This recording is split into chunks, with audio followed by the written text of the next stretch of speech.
Sud Radio, c'est ça la France. Nathalie Schrengerma. Bonjour à toutes et à tous, ravi de vous retrouver comme tous les dimanches à 12h30 sur Sud Radio pour mettre en avant le savoir-faire français, ceux qui innovent, ceux qui font le pari du produire en France. Et nous sommes toujours en direct depuis ce salon de l'agriculture. Nous allons vous le faire vivre de l'intérieur. Et oui, l'équipe de C'est ça la France était déjà au salon dès ce vendredi pendant l'installation des différents stands dans une ambiance en pleine effervescence à quelques heures avant l'ouverture. On en a profité pour interviewer notamment Marine, la fière éleveuse d'Ovalie, l'égérie du salon, qui nous vient du Puy-de-Dôme, et ça sera en fin d'émission. Tout de suite, nous allons nous intéresser à un concept qui prend de plus en plus de sens aujourd'hui, c'est la souveraineté alimentaire. Et pour en parler avec nous en direct depuis le Salon de l'Agriculture, Florence Pradier, directrice générale de la coopération agricole. Sud Radio, c'est ça la France. Bonjour Florence Pradier. Bonjour Nathalie. Vous êtes directrice de la coopération agricole. C'est une fédération qui regroupe toutes les coopératives agricoles françaises. Alors peut-être déjà, pour nos auditeurs, nous redéfinir c'est quoi une coopérative? Parce qu'on pense toujours aux PME, aux TPE, mais il n'y a pas que les petites et moyennes entreprises. Alors les coopératives, ce sont des entreprises qui sont comme toutes les entreprises, à la différence près qu'elles appartiennent aux agriculteurs. Et donc nous en avons de toute taille, des PME, des TPE, des très grandes aussi qui sont majoritaires, c'est vrai. Mais les PME, TPE, c'est 93% à peu près des coopératives agricoles en France aujourd'hui. On en dénombre 2100 et leur métier, c'est de produire de l'alimentation notamment, avec à peu près une marque sur 3 qui est aujourd'hui dans les supermarchés, dans vos magasins, qui est une marque coopérative, donc fabriquée par des agriculteurs à partir de matières premières agricoles françaises. Avec la crise du Covid, la question de la souveraineté industrielle est vraiment revenue au cœur du débat. On a notamment beaucoup évoqué les problèmes de rupture d'approvisionnement. Et maintenant, avec la guerre en Ukraine, on entend de plus en plus parler de la souveraineté alimentaire. Est-ce que vous pourriez peut-être justement nous expliquer, nous définir ce qu'est cette souveraineté alimentaire? Alors la souveraineté alimentaire, c'est la capacité que notre pays a à nourrir tout le monde. Tout le monde avec une alimentation de qualité et une alimentation qui soit accessible. C'est ça la souveraineté alimentaire. On prend le contrôle sur sa souveraineté. Oui, et ça n'est pas le cas aujourd'hui. Aujourd'hui, à peu près 40% des produits que vous avez dans votre assiette sont des produits qui sont importés. C'est important de le dire aujourd'hui. Je vais donner deux exemples. Par exemple, 50% des poulets que nous mangeons sont des produits importés. À peu près 75% des fruits et des légumes sont des produits qui sont des produits importés. Donc notre agriculture aujourd'hui ne nourrit pas la totalité de notre population. Mais alors justement, ces chiffres-là, on peut les retrouver dans un rapport que vous avez remis tout récemment au ministre de l'Industrie, Roland Lescure, un rapport sur l'industrie alimentaire demain, dans lequel vous dressez un constat assez inquiétant sur l'état de notre souveraineté alimentaire. Alors justement, je vais donner quelques autres chiffres. Donc la France ne cesse de perdre des parts de marché. Deuxième exportatrice mondiale il y a 20 ans, désormais nous sommes au 6e rang. On importe aujourd'hui environ 2,2 fois plus qu'en 2000. Je parle toujours sous votre contrôle. Et donc vous le disiez à l'instant, si la production agricole française reste globalement excédentaire, en grande partie grâce au vin et aux spiritueux, on a des filières, vous l'avez dit, les légumes et les fruits et légumes, où on est très dépendant des importations, la volaille, également la filière ovine. Bien sûr, c'est le même constat. 50%. Alors expliquez-nous, ça veut dire quoi? On est en déclin, on est en chute, on traverse une crise comme on n'a jamais connue? En fait, on a un monde qui bouge évidemment, et dans ce monde-là, il y a plusieurs facteurs. En fait, on en est arrivé là pour plusieurs raisons. J'en vois principalement deux. La première, c'est que la France a pour habitude de ne pas avoir tout à fait de ne pas s'être doté des mêmes règles du jeu que d'autres pays en Europe. On est plus exigeant. On est beaucoup plus exigeant. Donc ça a une conséquence, ça coûte plus cher. Et à partir du moment où on est plus exigeant, où ça coûte plus cher, évidemment, ça coûte plus cher à produire, surtout. C'est ça qui est important. En fait, finalement. On est un peu plus, on a orienté nos productions agricoles vers une alimentation qui effectivement est beaucoup plus élitiste. Et ce qui est bien d'ailleurs. Ce qui est indispensable, ce qui est important, parce qu'évidemment on peut en être fier. Ça veut dire que nous avons aujourd'hui des gens qui sont capables de produire des produits extrêmement sûrs. La France est un des pays qui est les plus sûrs au monde en matière de sécurité sanitaire, par exemple. Donc on a des règles du jeu qui sont différentes de celles d'autres pays européens. Ça coûte plus cher à produire, et évidemment face au porte-monnaie des Français, parfois ça veut dire que l'orientation va plus se faire sur des produits qui seront moins chers. On est moins parce qu'ils compétitif. n'ont pas eu les mêmes règles du jeu et pas les mêmes exigences. C'est un point important à bien comprendre. Et j'en arrive à la deuxième raison, qui est que la France est un pays où on a été habitué depuis des années à tirer un peu les prix vers le bas. Nos distributeurs aujourd'hui nous attirent en nous disant venez chez moi, je suis le moins cher. Mais à partir du moment où vous êtes sur cette dynamique-là, eh bien évidemment ça a une conséquence, c'est que le venez chez moi, je suis le moins cher, fait que pour attirer et pour que le produit ou nos produits alimentaires soient achetés par les consommateurs, eh bien on tire ces prix vers le bas, on a une forme de guerre des prix qui s'est mise en place et qui n'est pas bonne pour notre agriculture. Pourquoi ? Ni pour notre agriculture, ni pour notre industrie agroalimentaire. Ça affaiblit l'ensemble de notre système productif. Et c'est quelque chose que nous avons depuis et que nous subissons depuis des années et sur lesquels il est important aujourd'hui qu'on se relève les manches. Et vous pointez du doigt justement ce retard dans la modernisation des outils industriels. C'est-à-dire qu'on est finalement sous-équipé par rapport à nos concurrents. C'est-à-dire qu'on remet pas, on refinance pas justement la modernisation de nos outils, de notre façon de travailler. Et du coup, et pourtant on est dans le top 6 mondial des investissements dans le secteur agricole et alimentaire. Oui, en fait, l'affaiblissement de notre système productif, il a deux conséquences. Il a une conséquence sur l'attractivité du secteur, parce qu'évidemment, pour pouvoir attirer des gens dans ces métiers-là ou dans ce secteur-là, il faut pouvoir, je dirais bien, gagner sa vie en vivant tout simplement d'un métier, de ce métier-là. Et le deuxième sujet, c'est le sous-investissement qui existe dans le secteur agro-industriel. Nos capacités d'investissement aujourd'hui sont extrêmement importantes. Nous avons des outils industriels qui nécessitent des outils de transformation, tout simplement. Nos métiers, c'est tout simplement de collecter, c'est du transport, c'est de la fabrique, c'est de la fabrication. On a besoin d'énergie, on a besoin de machines. Et la France est un pays qui est un des moins robotisés d'Europe, par exemple.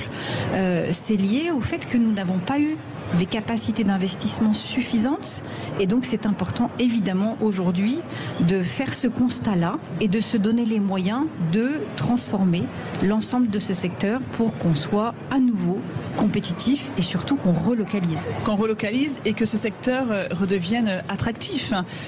On perd entre 1,5 et 2% d'exploitants agricoles par an. Ça veut dire qu'on pourrait perdre 50% des effectifs d'ici la moitié du siècle. Il y a effectivement aujourd'hui, on est à 1,5% des actifs. Là où il y avait 7% d'actifs il y a une vingtaine d'années, aujourd'hui on est passé à 1,5% en actifs agricoles.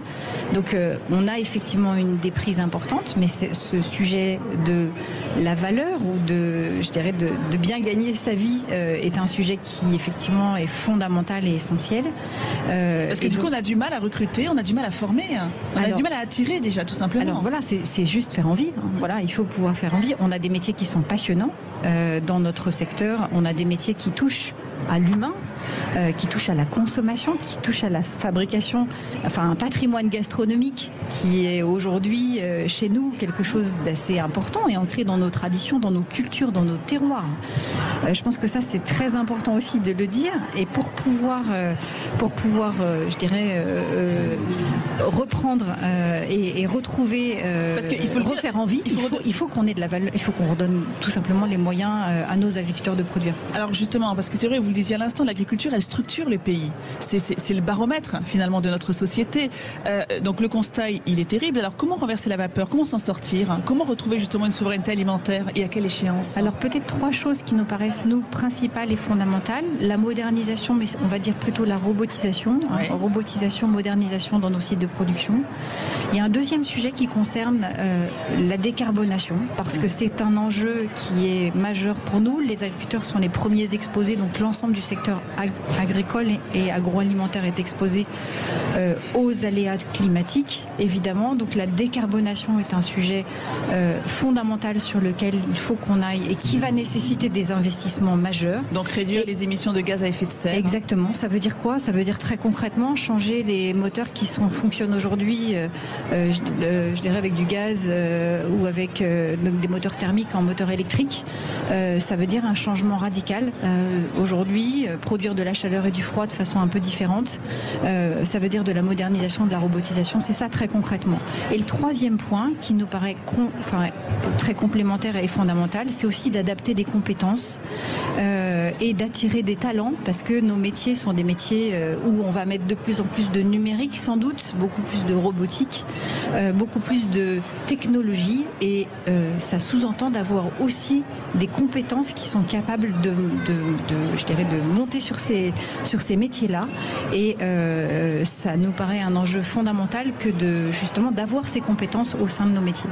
Merci beaucoup Florence Pradier, je rappelle que vous êtes la directrice générale de la coopération agricole et vous m'offrez une transition parfaite, même si on va se quitter pour une courte pause, parce que juste après on va évoquer justement cette décarbonation de l'industrie agroalimentaire pour faire de la France une référence européenne en matière de décarbonation, et on ira justement on vous montrera une belle start-up normande qui a trouvé une façon justement de donner envie aux agriculteurs de se lancer dans l'aventure de la décarbonation. On se retrouve dans un instant, à tout de suite. En direct du Salon de l'Agriculture, depuis le stand de la coopérative agricole. Le réseau des chambres de métiers et de l'artisanat, artisans de la nouvelle économie, présente Sud Radio, c'est ça la France, Nathalie Schrengerma. Nous voilà de nouveau en direct de ce salon de l'agriculture. Il y a de plus en plus de monde. On vient d'évoquer donc la souveraineté alimentaire et nous a rejoint en studio Étienne Duclos, cofondateur de Sysfarm, une start-up normande qui propose justement une solution pour décarboner le secteur agricole. Je rappelle que l'agriculture représente environ 20% des émissions de gaz à effet de serre au niveau national. Alors comment ça se passe concrètement? On en parle tout de suite. Sud Radio, c'est ça la France. Bonjour Étienne Duclos. Bonjour. Merci d'être avec nous. Alors déjà, pour expliquer justement ce que c'est que le carbone, l'importance du CO2 qui est indispensable à notre survie, mais il faut trouver un bon équilibre. C'est ça, exactement. Du carbone, on en émet depuis la création de la Terre. Et le seul problème qu'on rencontre, c'est depuis les années 1850 et les émissions de CO2 qui ont fortement augmenté liées à nos activités. Et aujourd'hui, ce CO2 qu'on retrouve en trop dans l'atmosphère est responsable justement du réchauffement climatique et donc des températures qui vont continuer à grimper à plus 2, plus 3 selon certains rapports du GIEC. Et donc vous, avec justement cette start-up qui est située en Seine-et-Marne, à Souppes-sur-Loing. Exactement. Et donc l'entreprise a été créée en 2020. Et alors vous avez eu cette idée d'apporter un complément de revenus aux agriculteurs grâce à ce qu'on appelle le crédit carbone. Alors expliquez-nous en quoi ça consiste le crédit carbone. Exactement. Alors chez Sysfarm, notre mission, c'est bien justement d'aider le monde agricole à se décarboner. Et donc concrètement, on va mesurer tous les gaz à effet de serre qu'on retrouve sur une exploitation agricole. Donc il y a le méthane, il y a le CO2 et puis il y a le protoxyde d'azote, donc qui ont tous un impact sur le réchauffement climatique. Donc vous faites un bilan carbone. Exactement. On fait un bilan carbone d'un agriculteur, on mesure ses pratiques, l'ancienneté de ses pratiques, et on lui dit justement où sont ses émissions et comment fonctionne le stockage carbone de ses sols. Et puis ensemble, on réfléchit à un plan d'action sur les prochaines années. On va chercher justement à réduire son impact carbone et aussi à augmenter la capacité de son sol à capter du CO2, comme sur de la forêt avec des arbres, sauf que là on est sur le milieu agricole. Donc pour ça il faut trouver des financements pour l'aider à changer sa pratique agricole. Exactement. En fait, les réductions d'émissions qu'on observe entre la référence et le projet sur les prochaines années, ce sont des tonnes de CO2 qu'on peut faire labelliser par l'État français comme ayant une reconnaissance de réduction d'émissions et qu'on peut donc faire financer par des entreprises qui, elles aussi, cherchent à financer des puits à carbone naturels, locaux et proches de chez eux. Ouais. Donc l'idée, elle est ingénieuse, parce que finalement, on peut avoir une entreprise qui n'est absolument pas dans le secteur agricole, mais qui n'a pas l'obligation légale de réduire ses émissions de carbone, mais la démarche intéresse, et donc ils vont financer une entreprise dans le secteur agricole pour les aider à améliorer leur façon de cultiver les sols, de façon à justement réduire leur bilan carbone. Exactement. Et donc on est sur de la compensation volontaire. Donc c'est vraiment un bel effort de la part des entreprises de financer les agriculteurs. Et au-delà de la tonne de CO2, ce qui est très important pour nous chez Sysfarm et aussi pour nos agriculteurs, c'est aussi de reconnecter les entreprises locales avec le monde agricole en pouvant laisser la chance à l'agriculteur l'agriculteur de recevoir les collaborateurs du financeur pour qu'il puisse expliquer lui comment fonctionne son exploitation, comment marche l'agriculture. Donc ça, c'est aussi un des gros enjeux au-delà de la tonne de CO2. Et puis l'agriculture, c'est pas que du carbone. Nous, on parle aussi de notion de co-bénéfice avec la biodiversité qu'on va avoir sur nos projets, sur la qualité de l'eau, sur l'érosion des sols et sur la qualité de l'air. Alors le crédit carbone, comment on le calcule ? Alors, ça c'est assez complexe. Oui, c'est complexe, mais c'est notre métier et on a la chance en France d'avoir un contexte législatif très fort. On est quasiment les leaders en Europe. On a le label bas carbone qui a été créé par le ministère de la Transition écologique et en fait qui donne justement une méthodologie de calcul qui est publique, donc très transparente. Et cette méthodologie de calcul nous permet justement en fait de faire des bilans GES qui ont été challengés aussi par des ONG et par des instituts techniques pour faire un bilan concret en fait de ce qui se passe en termes de gaz à effet de serre sur une exploitation agricole. Alors, je suis une entreprise, j'ai besoin, donc je souhaite faire des aménagements pour réduire mon bilan carbone. Vous m'accompagnez de quelle façon ? Pendant combien de temps ? Quelles sont les solutions que vous allez justement m'aider à développer ? Voilà, alors donc nous chez Sysfarm, on a un outil certifié en interne, label bas carbone, pour faire le bilan gaz à effet de serre de l'agriculteur. Donc la première rencontre, c'est de faire un bilan bas carbone avec l'agriculteur, de lui expliquer où il en est en termes d'émissions. En moyenne, nous, les fermes, elles émettent 3 tonnes de CO2 par an et par hectare. Et donc, une fois qu'on a ce bilan-là, on vient lui expliquer quels sont les leviers intéressants à mettre en place sur l'exploitation et qui vont lui permettre en fait de réduire ce bilan carbone. Et une fois qu'on lui a dit, voilà, ce bilan-là, on pourrait le passer de 3 à 1 tonne de CO2 par an, par hectare. Et donc, vous voyez, il y a 2 tonnes de réduction d'émissions que nous, Sysfarm, on peut aussi vous accompagner sur le financement. Donc la première étape, c'est faire le bilan, calculer, faire un plan d'action et après trouver le financeur qui vient rémunérer l'agriculteur. C'est difficile ou pas de convaincre les agriculteurs de se lancer dans l'aventure ? Alors non, parce que comme l'a dit Mme Pradier, c'est un enjeu qui est actuel et qui est vachement porté par le monde agricole. Donc nous, ça fait 2 ans qu'on est sur le sujet. Au départ, oui, il y avait un peu d'effort de vulgarisation du marché, mais de plus en plus, les agriculteurs sont au fait de ce marché-là. Et puis eux, ça les intéresse vachement aussi, un agriculteur, de savoir aujourd'hui comment sa ferme se positionne d'un point de vue émission de CO2, parce que souvent, c'est des données qu'ils n'avaient pas en tête. Donc il y a une curiosité aussi du monde agricole qui nous aide vachement à entrer dans les fermes. Florence Pradier, vous partagez cet avis, cette curiosité du monde agricole ? Oui, et puis surtout, c'est un enjeu important parce que l'alimentation en général génère à peu près 22% des émissions de gaz à effet de serre. Et sur ces 22%, vous en avez à peu près 65% qui sont produites par l'agriculture. Donc non seulement il y a un attrait, mais il y a aussi une responsabilité qui aujourd'hui est dans la conscience de tous, y compris du monde agricole, sur la nécessité de produire différemment ou de produire en utilisant des leviers de décarbonation importants. Donc, je pense que ça c'est un point clé. Et Florence Pradier, il faut le rappeler, avec la coopération agricole, vous prenez pour une agriculture donc plus technique, même technologique, on l'a vu, mais verte, décarbonée, et en même temps il faut nourrir une population qui ne cesse de croître. Oui, c'est des injonctions qui peuvent paraître différentes parce qu'on pourrait très bien se dire pour décarboner on arrête de produire, tout simplement. Là c'est sûr, on ne produit plus de carbone si on ne produit plus rien sur nos territoires, et évidemment cette solution-là n'est pas possible puisqu'on a aussi l'enjeu de nourrir tout le monde. Donc ça va nécessiter des tas de compétences, des nouvelles techniques qui nous permettent de produire une fois de plus tout en décarbonant, donc avec des moyens qui permettent aussi de rémunérer l'agriculteur pour ce qu'il fait. C'est le sujet des crédits carbone aujourd'hui et c'est le sujet de comptabiliser les émissions en moins qui sont faites, qui nous font rentrer dans une autre économie. Alors, Étienne Duclos, on vient d'évoquer la rémunération des agriculteurs. Est-ce qu'on arrive à estimer ce qu'on peut justement obtenir comme revenu brut annuel grâce à cette revente de nos crédits carbone quand on est un agriculteur ? Oui, alors chez nous, en moyenne, un agriculteur, il va gagner 30 à 40 euros par hectare et par an sur 5 années. Donc en gros, on a des fermes qui vont aller en fonction de la taille de la ferme. On a, je pense, on est entre 3 000 à 13 000 euros par an par exploitation que nous, on redistribue aux agriculteurs. Et au niveau des types d'exploitation, alors vos solutions elles s'adressent finalement à à tout type de culture, de taille?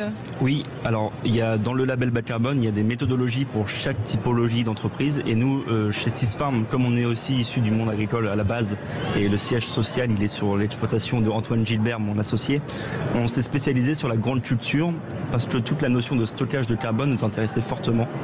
Et donc nous, on est spécialisé grande culture chez Sisfarm. Donc c'est toutes les cultures blé, orge, maïs. Et il y a d'autres entreprises comme la nôtre qui le font très bien sur la partie élevage. Mais nous, on est concentré sur la partie grande culture. Alors c'est intéressant ce que vous dites parce que vous faites partie de ce mouvement, la ferme digitale. Hein. Je crois que cette année, vous êtes 120 sur le stand. Alors on est 120 dans l'association et là on est 60 au CIA. Vous ne cessez de croître année après année. Mais ce qui est assez étonnant, c'est que pour beaucoup d'entre vous, vous êtes souvent fils ou petits-fils d'agriculteurs. Donc vous êtes vraiment connectés à cette terre et à cette volonté d'améliorer les choses. Parce que vous les avez vécues soit de près, soit de loin, mais jamais de très loin, de l'intérieur. Oui, je pense que c'est ça, le monde agricole, il y a toujours un peu une frontière entre le pro et le perso. On est baigné dedans par la famille, par les études. Dès le lycée, on va choisir un lycée agricole alors qu'au lieu de faire un lycée général. Après, on va faire une école d'ingénieur agricole, etc. Et puis, avec la famille, quand on a l'agriculture, c'est un sujet qui est prégnant même au repas de famille. Donc, la raison d'être derrière, elle est toute trouvée parce qu'au final, on parle tout le temps d'agriculture. Et puis, c'est un merveilleux domaine. Enfin, on travaille sur du naturel, c'est génial. On en reparlera d'ailleurs tout à l'heure. Hein. On va revenir en direct tout à l'heure vers 14h. On mettra en avant toute cette jeunesse qui ne cesse d'innover dans ce secteur-là. Et c'est vraiment assez incroyable. On a beaucoup de talent en France, on peut s'en réjouir. Dernière petite question, combien d'agriculteurs à ce jour alors jouent le jeu de Sisfarm? Alors nous, on a accompagné 1000 agriculteurs aujourd'hui. Ouais. Et donc on a généré... Et l'entreprise a 2 ans d'existence. Elle a 2 ans, voilà. On est 5 chez Sisfarm. Et on a généré, donc générer c'est pas le bon mot, mais on a capté 150 000 tonnes de CO2. Donc c'est l'équivalent de 75 000 voitures qui roulent chaque année, chaque jour. Ouais. Donc c'est des ordres de grandeur qu'on peut se dire. Donc voilà, 150 000 tonnes de CO2 captées grâce aux agriculteurs qui sont venus chez Sisfarm. Et l'objectif à atteindre pour 2023? Alors là, nous, on aimerait bien s'y passer à 400 000. Mais voilà, il y a plein de défis, mais on va y arriver avec l'équipe qu'on est. Mais du coup, c'est important d'être ici, présent à ce salon de l'agriculture. Vous croisez du monde, c'est l'occasion aussi de... Il y a de la pédagogie encore à faire autour de ces bilans carbone, du crédit carbone. Complètement, c'est un super catalyseur. On rencontre à la fois des financeurs qui viennent s'intéresser aux nouveaux sujets de l'agriculture. Nous, on peut aussi échanger avec tous nos partenaires de la ferme digitale et même toutes les autres entreprises présentes sur le salon. Et puis notamment, là, on est sur le stand de la coopération agricole. Vous voyez, tout le monde peut se parler, donc ça fourmille, quoi. Merci beaucoup Étienne Duclos. Je rappelle que vous êtes le cofondateur de Sisfarm.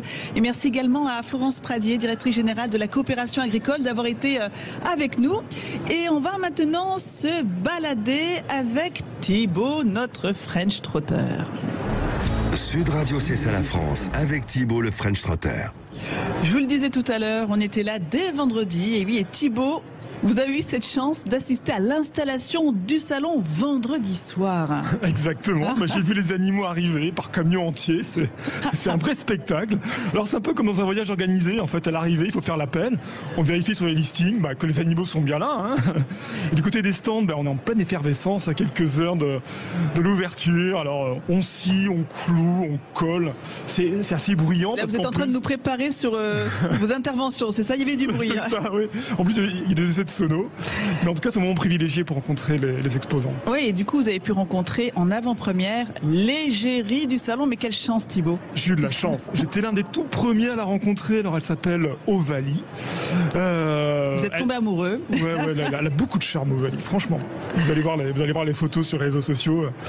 Mais celle qui en parle le mieux, c'est Marine, son éleveuse. Elle vient du Puy-de-Dôme. Ovalie, c'est une vache de race salaire qui a 5 ans. Ovalie est aujourd'hui accompagnée de ses 2 petites jumelles, Utopie et Utopia, qui sont nées le 4 janvier dernier. Elles sont toutes mignonnes, elles sont sous nos yeux, elles font l'assiette, elles sont fatiguées. Ouais, elles sont un peu fatiguées, le transport et puis aussi l'environnement qui est un peu nouveau. On a beaucoup de bruit d'ambiance, de brouhaha et c'est vrai que du coup ça les fatigue un petit peu, mais elles sont très bien installées, donc pas de souci. Et donc la maman, Ovalie, est-ce qu'on peut la décrire? Oui, Ovalie c'est donc une vache de race salaire, donc c'est une vache qui a un poil à cajou frisé. C'est une vache qui est assez grande, avec un bassin bien carré qui lui permet une facilité de pélage importante. Elle a des cornes en forme de lyre. C'est une vache qui est assez rustique, donc elle a une aptitude à la marche vraiment dans des terrains difficiles, adaptés à la montagne, donc à son berceau de race en fait, le Cantal, le Puy-de-Dôme et une partie de la Corrèze. Donc voilà, c'est une vache facile à élever, économique et rustique. Comment vous avez su que vous étiez sélectionné pour qu'Ovalie soit égérie? Oui, déjà, avant d'être sélectionné en tant qu'égérie Ovalie, il faut passer vraiment par les organismes de sélection de race qui candidatent pour être race à l'honneur. Et une fois que la race est validée, effectivement, c'est les organismes comme le Book Salaire là, qui s'est occupé de chercher une égérie. Et donc, ils nous ont contactés avec Michel pour nous demander si on était d'accord pour proposer une vache qui venait de notre cheptel. Michel, c'est votre mari? Pardon, oui, mon mari. Et on a tout de suite pensé à Ovalie parce qu'il faut une vache qui ait à la fois des belles caractéristiques de race, qui représente bien sa race dans sa globalité, mais surtout une vache avec un caractère vraiment placide, parce que pour jouer tout ce jeu avec les journalistes, pouvoir vraiment se prêter à son rôle d'égérie finalement, elle est beaucoup sollicitée, on lui demande beaucoup à Ovalie depuis plusieurs mois. Et il faut vraiment une vache gentille, sinon c'est très compliqué. Est-ce qu'elle se prête à cette vocation d'égérie? Oui, Est-ce qu'elle se prête de bonne grâce? Oui, alors de bonne grâce, à la fin elle avait un petit peu marre, mais c'est vrai qu'Ovalie, non vraiment, elle a été adorable parce qu'on la rentre, on la sort, on fait des photos, des vidéos, on recommence, on refait. Non, elle est vraiment adorable et non, il n'y a pas eu de souci. Même les journalistes étaient contents de travailler avec une vache comme elle. Ovalie, l'égérie parfaite, et il faut le dire, c'est vrai, il y a du monde autour d'Ovalie. Oh là là, entre les enfants, les journalistes, toutes les familles qui sont là toute la journée, elle est particulièrement sollicitée. Il paraît que vous avez croisé, alors là on change de domaine, des compatriotes gersois. Bah oui, est-ce que vous vous souvenez de Pierre, de la toute première saison de L'amour est dans le pré? Bah oui, vous l'avez croisé. Pierre et Frédéric, bah oui, il était là, il porte haut les couleurs du Gers. Ça, vous êtes du Gers, vous, donc voilà, du coup, quand il y a des Gersois. Voilà. Et avec son épouse Frédéric, il produit de l'Armagnac à Castex, rien à voir avec notre ancien Premier ministre. Et c'est dans l'ouest du département. Et je lui ai demandé pourquoi c'était important pour lui d'être présent ici au salon. Bon, l'enjeu, bien sûr, c'est d'abord un enjeu de chiffre d'affaires, honnêtement, et on va en l'emporter, on vend des bouteilles, on vient pas là que pour faire de l'image, et nos fonds de roulement, ils ont besoin de cette manifestation. Et puis c'est aussi vous rencontrer, vous les médias, nous faire connaître nos méthodes de travail, et aussi rencontrer la France entière. Vous démarchez beaucoup de nouveaux clients ici au salon? Énormément de nouveaux clients, beaucoup de particuliers de toutes les régions, et de temps en temps, on rencontre aussi des professionnels. Il y a des gens qui ne connaissent pas encore l'Armagnac du Gers? Alors il y a des gens qui croient connaître, mais qui des fois aiment savoir ne serait-ce que c'est du vin blanc distillé dans une région qui est vraiment typique. Ça se produit pas dans toute la France, sur tous les terroirs. Et c'est toujours bien de faire un petit rappel. La France, c'est un pays de vignes et de vin, mais la culture, il faut toujours l'entretenir. Et des fois, même en discutant parfois avec nos clients, on apprend des choses sur notre région. Mais rappelez-nous, dans quel bas Armagnac, le Haut Armagnac? Alors moi, je me situe dans le bas Armagnac, à la frontière du Gers et des Landes, et c'est une région sur des sables fauves qui sont issus de fonds marins, parce qu'il y a des millions d'années il y avait la mer dans notre région, et elle a laissé des pierres coquillères issues donc de fossilisation de fonds marins, et ça donne des particularités à découvrir. Le salon aussi, c'est une manière de vous retrouver entre producteurs. J'imagine qu'il y a plein de choses qui se passent que nous, grand public, on ne connaît pas. Mais en face, j'ai le bistrot du Tarn, c'est des gens que je connais depuis 10 ans. Il nous arrive d'échanger nos produits. Et puis c'est vrai que dans ce quartier de l'Occitanie, il y a toujours une très très belle ambiance. Mais on a aussi nos amis éleveurs de toute la France qui viennent voir un petit peu les participants de L'Amour est dans le pré, puisqu'il y en aura d'autres qui vont venir sur le stand avec nous. Et c'est une manière aussi d'échange entre agriculteurs. C'est le salon des agriculteurs. Et il ne faut pas oublier que c'est d'abord ça, le salon de l'agriculture. C'est vrai que les candidats de l'émission L'amour est dans le pré attirent du monde également chaque année au salon. Alors l'Armagnac, une eau de vie, de choix, mais à consommer, on l'a compris, avec modération. Thibaut, on vous retrouve à 14h. Vous nous ferez vivre... je vais aller déjeuner chez mes copains du Gers, et puis je vous retrouve tout à l'heure. Pas trop d'Armagnac quand même, hein, attention. Non, promis, je vais rester ça. Et on fera aussi le tour des innovations dans le secteur agricole. Par exemple, l'urine humaine pourrait sauver la planète. Et oui, vous m'avez bien entendu, on va en parler tout à l'heure. Allez, bonne journée à vous et on se retrouve à 14h en direct du salon. Sud Radio, c'est ça la France. Nathalie Schrengerma. Avec le réseau des chambres de métiers et de l'artisanat, artisans de la nouvelle économie.